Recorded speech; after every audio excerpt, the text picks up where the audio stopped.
Halo, assalamualaikum warahmatullahi wabarakatuh. Halo teman-teman semuanya, kembali lagi bersama saya di channel Kreasi Shop. Sebelumnya saya mohon maaf karena sudah beberapa hari saya tidak upload video tutorial ya, karena berhubung kesehatan saya masih kurang sehat. Jadi untuk hari ini kita akan berdiskusi aja bagaimana cara memulai usaha percetakan, kemudian bagaimana cara kita mengembangkannya. Jadi ada dua poin penting bagi teman-teman ya di dalam video ini ya. Kemudian juga ini adalah salah satu dari pengalaman saya dari memulai usaha sampai sekarang ini ya, sampai bertahan sampai sekarang ini. Nah, yang pertama mungkin teman-teman berpikiran tentang modal dan tempat. Jadi saya pribadi untuk memulai usaha percetakan dulu kita hanya cuma bermodalkan komputer, kemudian printer. Itu juga saya nggak tahu kenapa punya pemikiran untuk memulai usaha percetakan. Sedangkan basic saya sendiri itu hanya seorang teknik kelas dan hanya seorang guru honorer ya, yang gajinya itu nggak sampai 200.000 satu bulannya teman-teman. Jadi sampai sekarang juga saya tetap mengajar dengan menerima gaji honor 170 ribuan. Jadi itu juga sudah alhamdulillah. Nah, kenapa saya berani atau nekat untuk memulai usaha percetakan, yang mana usaha percetakan itu kan membutuhkan biaya yang besar, kemudian harus punya modal yang besar juga, kemudian harus punya skill yang banyak mungkinnya. Dari teman-teman seperti itu pemikirannya. Tetapi saya pribadi, saya tidak ada sedikit pun memiliki awalnya ya, memiliki bakat di bidang percetakan, dan saya juga nggak pernah itu ikut kerja di tempat orang lain, dan saya juga nggak ngerti apa itu cara desain juga saya nggak ngerti, karena saya juga nggak tahu pegang komputer, hanya sekedar pegang tahu, tapi untuk mengoperasikannya saya kurang paham. Jadi sebenarnya satu kuncinya yaitu kemauan aja sih, sama yakin aja. Jadi itu yang saya alami atau pengalaman saya. Jadi awalnya dulu saya hanya punya, ini untuk teman-teman yang ini ya, yang masih pemula atau juga yang ingin memulai usaha, yang masih berpikiran tentang modal dan skill tadi ya. Ini di dalam video ini kita akan jelaskan untuk memberikan motivasi agar teman-teman juga bangkit ya. Mungkin yang bekerja di PT atau bukan PT ya, atau buruh, maaf, bekerja di buruh atau juga di kantoran dan di sekolah yang gajinya itu tidak mencukupi untuk kebutuhan sehari-hari ya, apalagi kita yang sudah punya anak dan istri. Oke, sebenarnya teman-teman, saya pribadi awalnya itu hanya punya satu unit komputer dan printer bekas ya. Jadi pertama saya coba-coba cetak undangan untuk teman-teman yang ada di kantoran. Jadi saya setiap ada orang yang pesta, saya minta untuk saya cetakkan undangannya, walaupun hasilnya itu nggak maksimal ya. Jadi hasilnya kurang maksimal, tapi mungkin karena teman-teman, jadi mereka itu sudahlah untuk membantu saya untuk punya penghasilan. Jadi setelah saya kuasai tentang cetak undangan ya, kemudian untuk desainnya juga saya pelajari, saya cari-cari di YouTube dan di Google cara-caranya itu seperti apa. Kemudian saya tanya-tanyakan ke teman-teman di online ya, ada yang jawabnya positif dan ada juga yang jawabnya negatif. Itu tergantung kitanya ya. Jadi setelah saya pelajari desain undangan, kemudian cetak undangan itu seperti apa, sudah saya kuasain. Kemudian saya mengembangkan proses pembuatan name tag atau band nama. Jadi seperti itu. Jadi setelah satu tahap kita kuasai, baru kita naik ke tahap berikutnya. Artinya kita dari satu anak tangga kita masuk ke tangga berikutnya.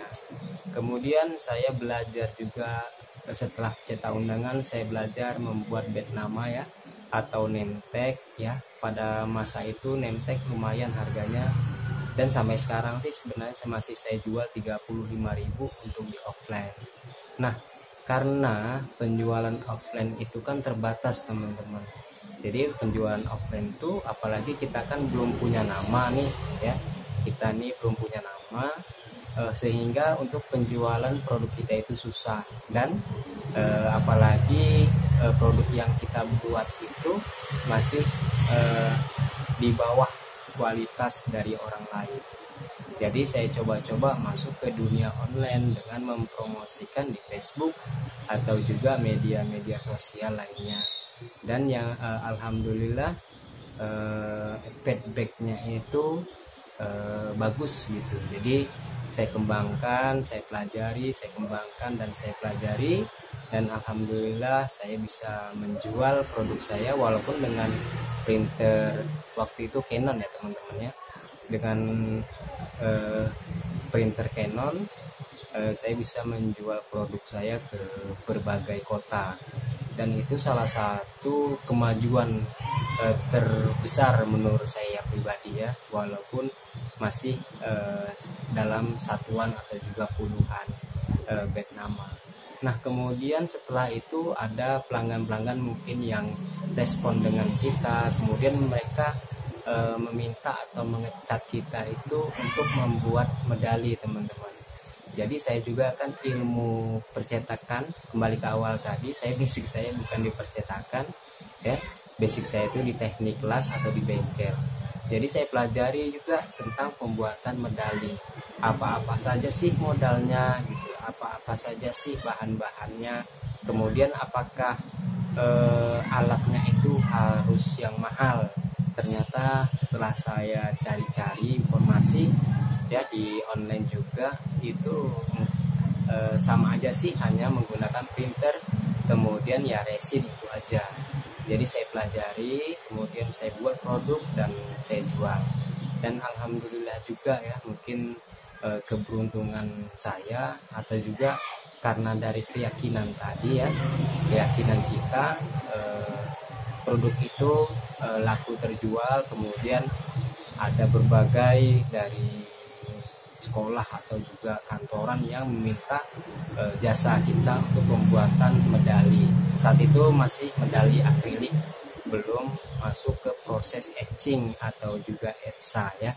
Jadi setelah itu saya kembangkan terus, akhirnya saya membuka toko online, waktu itu Shopee atau juga Tokopedia ya.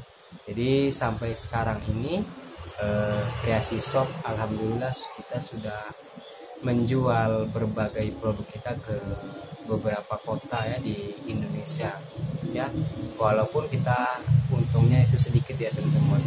Jadi kita hanya bertahan untuk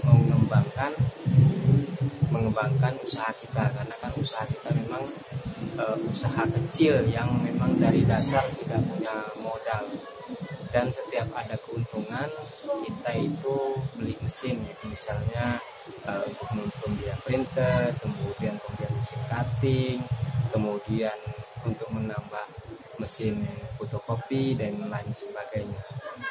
Jadi sebenarnya kuncinya satu teman-teman harus punya keyakinan aja sih, keyakinan aja bahwasanya kita itu pasti bisa, dan berpikir positif, karena untuk mendapatkan hasil yang besar itu kita harus punya pemikiran yang optimis ya.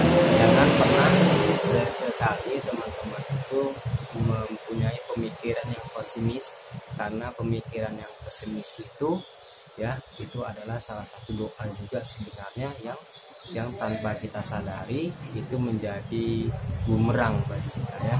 Jadi seperti itu teman-teman. Jadi saya harapkan bagi teman-teman silahkan belajar, kemudian saya insya Allah saya akan membantu teman-teman ya.